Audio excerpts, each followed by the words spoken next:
Bismillahirrahmanirrahim. Dear students, Assalamu alaikum. Today we start our lecture linear dipentine equation. आपको याद है कि इससे पहले हमने क्लासरूम में अच्छे तरीके से एक्सप्लेन किया है।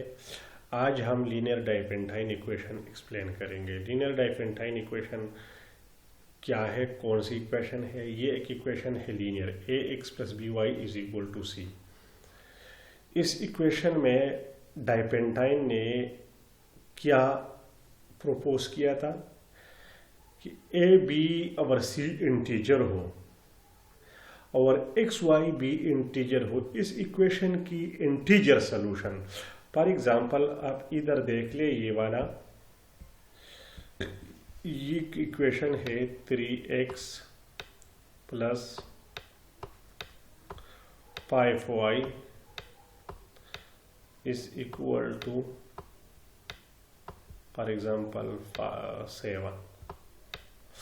Now आप देख ले, this is crystal clear that this equation has infinitely many solutions because this is one equation in two variables, so this equation has infinitely many solutions. In today's lecture we are interested to discuss dipentine problem. Dipentine ने इसमें वही x Y find किया है जो integer हो। Means ये x Y real में तो ये इंटीजर भी हो सकते हैं, इरेशनल, रेशनल वगैरह। Any real number satisfy this equation because this equation is infinitely many solution. But in today lecture we are going to discuss Diophantine problem. Diophantine ने एक थ्योरम प्रोपोज किया है जिसमें वह इंटरेस्टेड है इस इक्वेशन के सलूशन में कि इस किस्म इक्वेशन की इंटीजर सलूशन कब एग्जिस्ट होगा। अगर आप एक्स वाई इंटीजर कंसिडर कर ले तो कब इस किस्म इक्वेशन की सलूशन एग्जिस्ट होगा, और अगर वही सलूशन एग्जिस्ट होगा तो किस शक्ल में होगा। हम इसकी इंटीजर सॉल्यूशन में इंटरेस्टेड है। फॉर एग्जांपल मैं एक इक्वेशन लिखना चाहता हूँ, इधर आप देख ले, इधर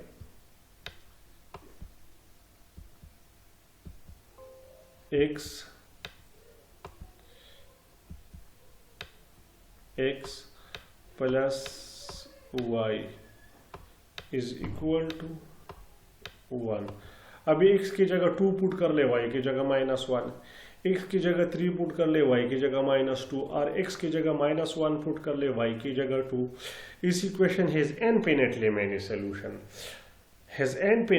solution.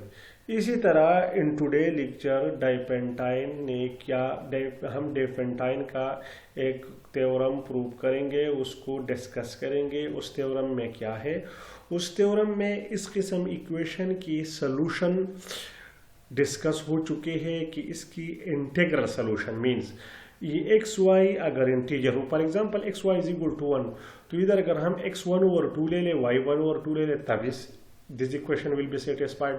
But we will not take x = 1/2 and y = 1/2. In this lecture we are only discuss integral solution of this equation. तो आप देख ले, हम थ्योरम की तरफ आना चाहते हैं।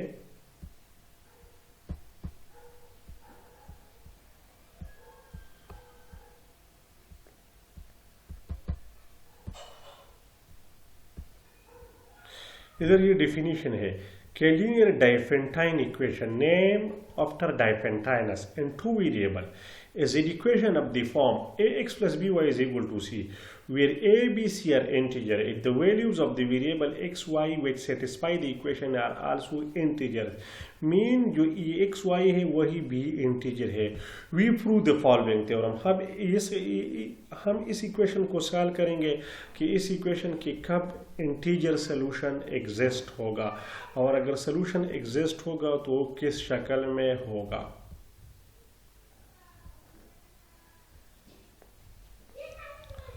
अभी देख ले, ये देख ले, the linear Diophantine equation ax + by = has a solution for x y belongs to z if and only if d divides c। इस इक्वेशन का सॉल्यूशन तब एग्जिस्ट होगा if and only if d divides c, where d is the greatest common divisor of a and b. ये आपको already पता है कि greatest common divisor क्या होता है। ए बी का अगर ग्रेटेस्ट कॉमन डिवाइजर सी को डिवाइड करेगा then this equation has a solution, and if D divide C then this equation has a solution, and if the equation has a solution then d divide c. Further, अगर इस equation का solution exist करता है, if the ordered pair x naught y naught is the solution of the equation, अगर x naught y naught इस equation का एक solution हो, then the solution set of this equation is given by the, then इस equation का solution set इस शक्ल में होगा, बिकॉज ये एक लीनियर इक्वेशन है टू वेरिएबल में, तो इसके अगर एक सोल्यूशन एग्जिस्ट होता है इंटीजर सोल्यूशन, तो फिर इसके इनफाइनाइट सोल्यूशन एग्जिस्ट होंगे, because this linear equation in two variable is infinitely many solution. Now we are going to prove the first part. हम सपोज करेंगे कि this equation has a solution, this equation has a solution. Let's suppose that this equation has a solution. हमने proof ये करना है कि d divide c। अभी d क्या है? d is the greatest common divisor of a and b। ये आपको पता है, इधर देख ले, ये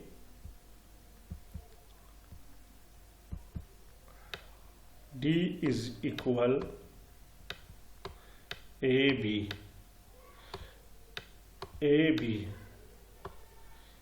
ये ab का ग्रेटेस्ट कॉमन डिवाइजर है। It means d divides a and d divides b, and you know if d divides a,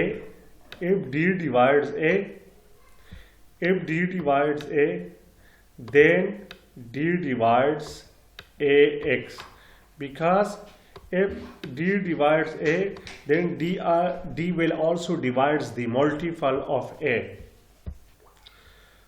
Similarly, d divides b, then d will divide by, because d then will divide the multiple of y, so d divide ax and d divides by, and you know if d divides a and d divides b then d divides a plus b, therefore d divide ax plus by।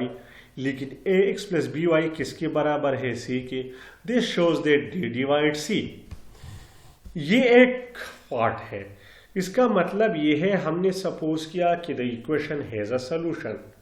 We will prove that d divide c। If the equation has a solution then the information is given that d is the greatest common divisor of a and b, so d divides a and d divides b।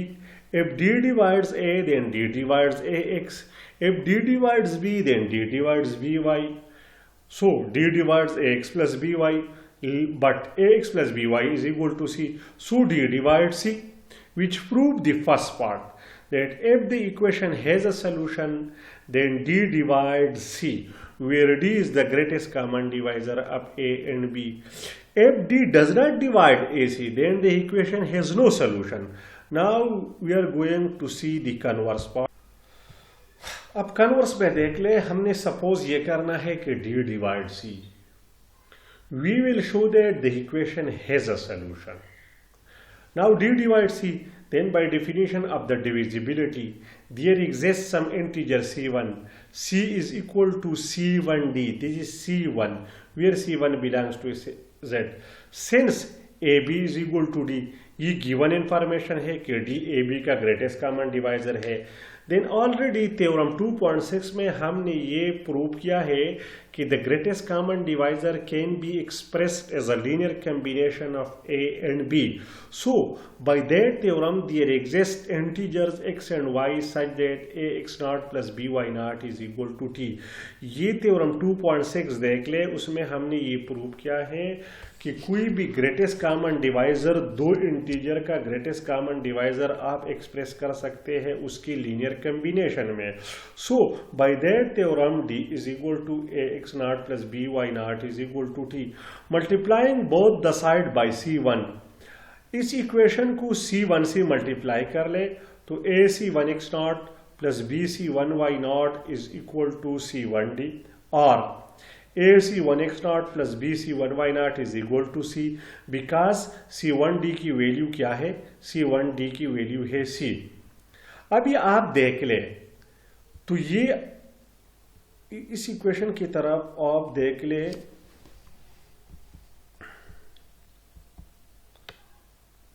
A x plus b y is equal c. ये theorem की इब्तिदा में आप देख ले तो ये equation था। अब this a c one x not c one y not is the solution of this equation. हमने कन्वर्स में क्या सपोज किया, हमने सपोज किया कि डी डिवाइड सी, और हमने क्या प्रूव किया कि this equation has a solution. इस इक्वेशन की अभी कौन सी सोल्यूशन है, c one x not c one y naught. आप देख ले this implies that x is equal to c one x naught and y is equal to c one y not is a solution of one. One equation कौन सा है, ये वाला equation है, a x plus b y is equal to C. So if D divide C then the equation has a solution। और पहले part में हमने ये प्रूव किया है कि if the equation has a solution then D divide C। This proves the first part of the theorem कि किसी डाइपेंटाइन की इक्वेशन की सोल्यूशन कब एग्जिस्ट होगा, if ax plus by is equal to c, then this equation has a solution if and only if D divide C। Means if the equation has a solution then D divide C, in conversely if D divide C then the equation has a solution। Now in the next part we will find the solution set। हाँ, इस equation के अगर solution exist होते हैं तो उसका solution set किस form में होगा। अभी इधर देख ले, ये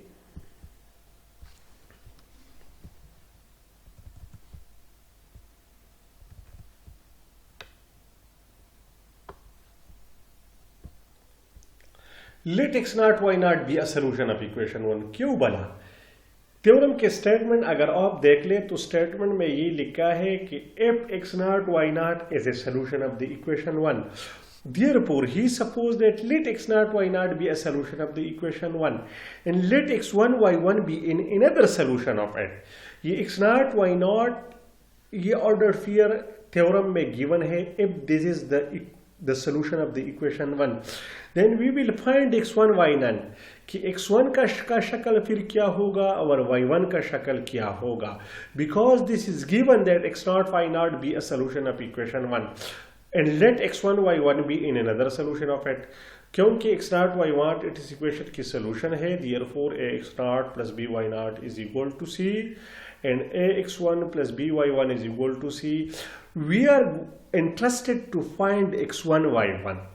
हम इसमें इंटरेस्टेड है कि हम x1 और y1 फाइंड कर ले, because this is given information in the theorem that if x naught y naught is a solution of the equation 1 then the solution set is given in this form। अभी देख ले subtracting we get, इस equation 3 को 2 से subtract कर ले, या तो फिर 2 को 3 से सब्सट्रैक्ट कर ले, a x1 minus x naught is equal to b y naught minus y1। This is simple calculation, c will be cancel with each other. Now let's see here, since the greatest common divisor of a and b is d, d इसका greatest common divisor है, D is का greatest, it follows that there exists relative prime integer a1 b1 such that a is equal to a1d b is equal to b1d। ये already आपको याद है, मैंने एक theorem prove किया है कि a b का ग्रेटेस्ट कॉमन डिवाइजर d हो। सिंस a b का ग्रेटेस्ट कॉमन डिवाइजर d है, हमने एक थ्योरम प्रूव किया है, अगर आपको याद है कि d divides a and d divides b then a by d और b बाई डी का ग्रेटेस्ट कॉमन डिवाइजर 1 के बराबर होगा। ये ऑलरेडी हमें पता है कि a is equal to a1d, b is equal to b1d and a1 b1 का ग्रेटेस्ट कॉमन डिवाइजर 1 के बराबर होगा। अगर आप रिकॉल कर ले तो हमने इस किस्म का एक थ्योरम प्रूव किया है, अगर a b का ग्रेटेस्ट कॉमन डिवाइजर d हो then a divided by d, b divided by d का ग्रेटेस्ट कॉमन डिवाइजर 1 के बराबर होगा। ए बाई डी किसके बराबर है, A1 की, बी बाई डी किसके बराबर है, B1 की। इस वजह से ये कहते हैं कि it follows that there exist relatively prime integer A1 B1 such that this equation are satisfied. Substituting this value in four equation में इसको पुट कर ले ए और बी की जगह, तो ये होगा ए की जगह A1D, बी की जगह B1D, तो D के साथ कैंसिल होगा। A1 x1 minus x0 is equal to B1 y0 minus y1। अब this equation shows that you simply by recall the definition of divisibility, इस इक्वेशन से हम ये लिख सकते हैं कि A1 divide B1 y0 minus y1। इधर ये याद रख ले, इस इक्वेशन से आप ये भी लिख सकते हैं कि B1 divides A1 x1 minus x0, this is depend on you. इसने ये लिखा है कि A1 divides B1 y0 minus y1। You can also write here that B1 divides A1 into x1 minus x0. Now since the given information shows that A1 B1 are relatively prime, A1 और B1 की greatest common divisor 1 है, तो हमने एक दूसरा क्रॉलरी prove किया था, if A divide BC and AC का ग्रेटेस्ट कॉमन डिवाइजर 1 हो, then A divide BC, A divide B। Corollary क्या थी, अगर आपको याद है, हमने इस तरह एक स्टेटमेंट प्रूव किया था, if A divide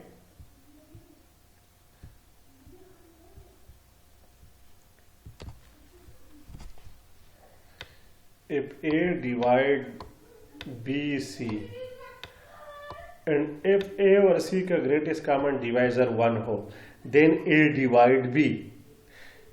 Using that, so since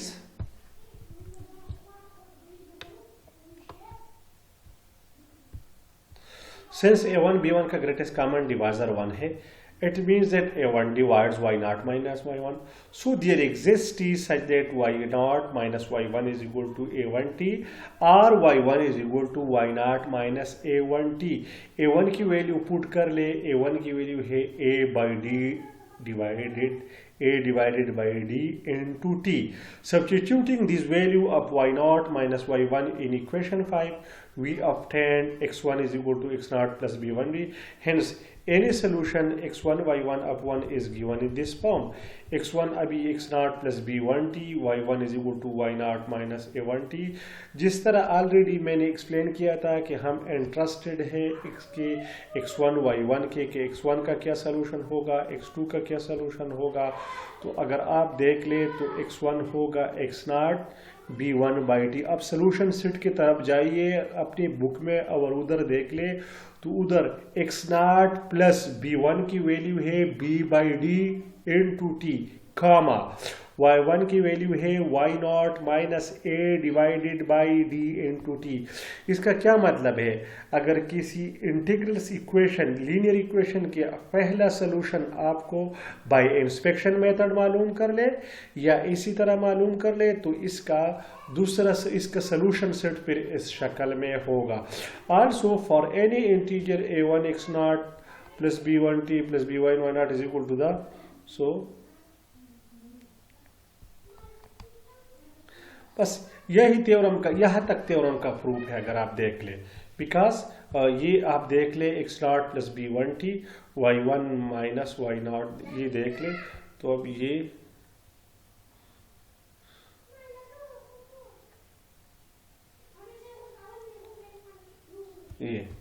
ये सोल्यूशन सेट है। This proves the Diophantine equation theorem. आप इस थ्योरम को देख ले, इसको रियलाइज कर ले। इस पर एक एग्जाम्पल मैं करना चाहता हूँ, आप उस एग्जाम्पल की तरफ देख ले कि वो एग्जाम्पल किस किस्म का है। अब उस एग्जाम्पल की तरफ हम आना चाहते हैं, इधर देख ले उस एग्जाम्पल की तरफ, क्या डाइपेंटाइन की मदद से हम उस एग्जाम्पल को प्रूव करना चाहते हैं। अब इधर एक मेथड है, हम किसी तरह किसी इक्वेशन के सलूशन पाएंगे। Use the above theorem. In order to solve a given equation ax plus b y is equal to c, एक इक्वेशन गिवन है, हमें we are going to find the integer solution where AB is equal to D and C is equal to C1D. Proceed in the following manner. Find x dash y dash satisfying. हमने पहले x dash y dash को इस तरह find करना है जो इस equation को सेटिस्फाई कर ले बाई इंस्पेक्शन और बाई यूक्लिडियन एल्गोरिथम। इंस्पेक्शन यही है कि आप ट्राई कर ले, फॉर एग्जांपल एक वैल्यू पुट कर ले, दूसरी वैल्यू पुट कर ले, तो आपको पता चलेगा कि ये value x dash y dash ये दो वैल्यू है जो इस इक्वेशन को सेटिस्फाई कर लेते हैं। बट अगर ये मुश्किल है तो आप बाय सिंपल यूक्लिडियन एल्गोरिथम, क्योंकि यूक्लिडियन एल्गोरिथम पर हमने प्रूव किया है कि ये x और y किस तरह फाइंड करना है, अगर आपको याद है। फिर multiplying both decide bye C1। ये C1 कौन सा है, इधर ये वाला C1 से मल्टीप्लाई कर ले तो आपके पास ये हो जाए, अब मिलेगा AC1x dash plus BC1y dash is equal to C1D is equal to C। Take x0 is equal to C1x dash and y0 is equal to CY dash. So this is, ये वो पहला सोल्यूशन आपके पास मिल गया, x0 y0। अभी solution set किस शक्ल में होगा, ऑलरेडी हमने प्रूव किया है कि solution set is equal to x0 plus b by a, ये है b1, b by a y0 minus a by d। इसमें आप पुट कर ले तो आपके पास सोल्यूशन सेट मिलेगा। ये एग्जांपल देख ले कि find the solution set of the equation 11x plus 15y is equal to 21। सबसे पहले जहन में ये क्वेश्चन एराइज होता है कि क्या इस इक्वेशन का इंटीग्रल सोल्यूशन एग्जिस्ट होगा या नहीं होगा। तो आप 111 और 15 के ग्रेटेस्ट कॉमन डिवाइजर फाइंड कर ले, जिस तरह मैंने क्लास में एक्सप्लेन किया है कि हमने ग्रेटेस्ट कॉमन डिवाइजर किस तरह फाइंड करना है। फिर उस ग्रेटेस्ट कॉमन डिवाइजर को आप लीनियर कॉम्बिनेशन में लिख ले तो आपके पास ये x डैश y डैश खुद ब खुद आ जाएंगे। ये देख ले, 111 और 15 का ग्रेटेस्ट कॉमन डिवाइजर 3 है and 3 divides 21। So this shows that this equation has a solution. ये प्रूव कर लेता है कि इस इक्वेशन का सोल्यूशन है। अभी हमने वही सोल्यूशन फाइंड करना है। अगर आप ये देख ले तो उसने फिर इस तरीके से इस ग्रेटेस्ट कॉमन डिवाइजर को लीनियर कॉम्बिनेशन में लिखा है 3 is equal to 15 into 15 111 into -2। अभी अगर आपको याद है तो ये 15 और -2 किस तरह आए हैं, these are very simple calculation. आपको इस यूक्लिडियन एल्गोरिथम पर जाइए एंड हमने ऑलरेडी ये सॉल्व किया है कि किसी ग्रेटेस्ट कॉमन डिवाइजर को हम किसी तरह लीनियर कॉम्बिनेशन में लिखेंगे। तो ये एक्चुअली 111 और 15 का लीनियर कॉम्बिनेशन में ये 3 लिखा है। फिर इधर 3 है, इधर हमारे पास 21 है, तो 7 को हमने मल्टीप्लाई करना है इसके साथ, 7 2 14 एंड फिर 7 को 15 से मल्टीप्लाई कर ले, ये 21। अभी आप देख ले तो ये 15 और 111, x की वैल्यू x, ये आपके पास अभी x0 वैल्यू आ गई, x0 की वैल्यू -14 आ गई, y0 की वैल्यू क्या आ गई 105। अभी सोल्यूशन सेट इसमें पुट कर ले b बाई डी। ये t अभी इंटीजर है, t की वैल्यू वेरी कर ले, t1 पुट कर ले, 0 पुट कर ले, 3 पुट कर ले, you will get many solution. अभी ये find the solution set of the following equation, very simple exercise है। 5x plus 6y is equal to 1। अभी 6 और 5 का ग्रेटेस्ट कॉमन डिवाइजर 1 है, 1 को डिवाइड करता है, इसका मतलब है the first equation has a solution. जिसी तरह फर्स्ट इक्वेशन का एक सोल्यूशन है 5 और 6 का ग्रेटेस्ट कॉमन डिवाइजर 1 है, तो अभी 1 को 5 और 6 के लीनियर कॉम्बिनेशन में लिख ले। फिर आपके पास x0 और y0 की वैल्यू आ जाएंगे, फिर वो सोल्यूशन सेट वाला अप्लाई कर ले। सबसे पहले आपने इस लीनियर डाइपेंटाइन को बहुत गौर से पढ़ना है, इसका प्रूफ देखना है। इसमें अगर कोई प्रॉब्लम हो तो आप मुझे कांटेक्ट कर सकते हैं। ये लेक्चर इंशाल्लाह आज मैं सेंड कर दूंगा आप लोगों को, और आप इसको मंडे के दिन देख ले। फिर मंगल के दिन सुबह 10 से लेकर 11 तक आप मुझसे क्वेश्चन कर सकते हैं, बाय कॉल बाय एनीवे आप मुझे कॉल कर सकते हैं। लेकिन ये ज़रूर देखना है, अगर आपको कोई मुश्किलात हो तो इंशाल्लाह we will discuss. This is simple. आज की लेक्चर में हमने क्या पढ़ा है, आई वांट टू रिपीट। हमने लीनियर डाइपेंटाइन इक्वेशन का प्रूव किया है कि लीनियर डाइपेंटाइन इक्वेशन हमें क्या इंफॉर्मेशन देता है। लीनियर डाइपेंटाइन इक्वेशन एक लीनियर इक्वेशन है टू वेरिएबल में, लेकिन इसमें हम इंटीग्रल सोल्यूशन की तलाश में है। किसी लीनियर इक्वेशन की इंटीग्रल सोल्यूशन कब एग्जिस्ट होगा, तो डाइपेंटाइन ये कहता है कि if the greatest common divisor d divide c, ax plus by is equal to c. If d divides c, then the equation has a solution. And if the equation has a solution, then d divides c. And if d divides c, then the equation has a solution. Further, अगर इस equation की solution exist होते हैं, अगर x not y not इसका solution है, तो फिर इसका सोल्यूशन सेट इस शक्ल में होगा। आप इसको देख ले, इसको रिपीट कर ले। अगर इसमें कोई क्वेश्चन हो तो आप मुझसे कर सकते हैं। Thank you very much.